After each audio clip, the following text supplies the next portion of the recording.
தமிழுக்கும் அமுதென்று பேர், அந்த தமிழ் இன்ப தமிழ் எங்கள் உயிருக்கு நேர் என்ற அழகு தமிழின் பெருமையை பேசும் வரிகளையும், புதியதோர் உலகம் செய்வோம், கெட்ட போரிடும் உலகத்தை வேரோடு சாய்ப்போம் என்று எழுச்சி மிகுந்த வரிகளையும், எங்கள் வாழ்வும் எங்கள் வளமும் மங்காத தமிழ் என்று சங்கே முழங்கு, எங்கள் பகைவர் எங்கோ மறைந்தார் இங்குள்ள தமிழர்கள் ஒன்றாதல் கண்டே எனும் போர் பாடலையும், பொங்கு தமிழருக்கு இன்னல் விளைத்தால் சங்கார நிசமென்று சங்கே முழங்கு என்ற வெற்றி பாடலையும், வாழ்க வாழ்கவே வாழ்க வாழ்கவே வளமார் எமது திராவிட நாடு என்று திராவிட பண்பாடியும் காலத்தினை வென்ற பாடல்களை நமக்கு தந்தவர் பாவேந்தர் புரட்சி கவிஞர் பாரதிதாசன் அவர்கள். 1929ஆம் ஆண்டே பெரியாரின் சுயமரியாதை இயக்கத்தின் எழுச்சிக்கு அடித்தளம் அமைத்தவை பாவேந்தரின் பாடல்கள் தான். அத்தகைய பாவேந்தரை தமிழ்நாட்டின் வால் மிட்மன் என்று புகழ்ந்து பேசினார் பேரறிஞர் அண்ணா அவர்கள்.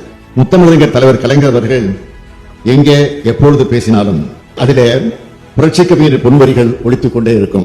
புரட்சி கவிஞர் பாரதிதாசன் தனது வாழ்நாளில் பல இளையவர்களை கவிஞர்களாகி கண்டறிந்து ஊக்கப்படுத்தி தமிழுக்கு அறிமுகம் செய்து வைத்தார். 100க்கும் மேற்பட்ட கவிஞர்களை பாரதிதாசன் பரம்பரை என்று அழைத்து மகிழ்ந்தோம். இத்தனை சிறப்புக்குரிய தமிழ்தாயின் தவப்புதல்களில் ஒருவரான பாவேந்தரின் பிறந்த நாளை முன்னிட்டு வரும் ஏப்ரல் 29 முதல் மே 5 வரை ஒரு வார காலத்திற்கு தமிழ் வார விழா கொண்டாடப்படும் என்பதை இந்த பேரவையில் அறிவிப்பதில் மகிழ்ச்சி அடைகிறேன்.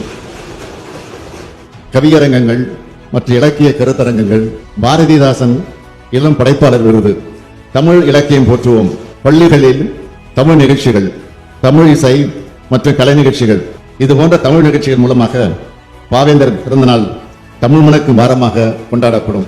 பாவேந்தரை கொண்டாடும் விழாவில் அனைவரும் திரளாக பங்கேற்று தமிழின் புகழை உயர்த்துவோம் உயர்த்துவோம் என்று கூறி, தமிழ் வாழ்க, தமிழ்னு ஓங்குக.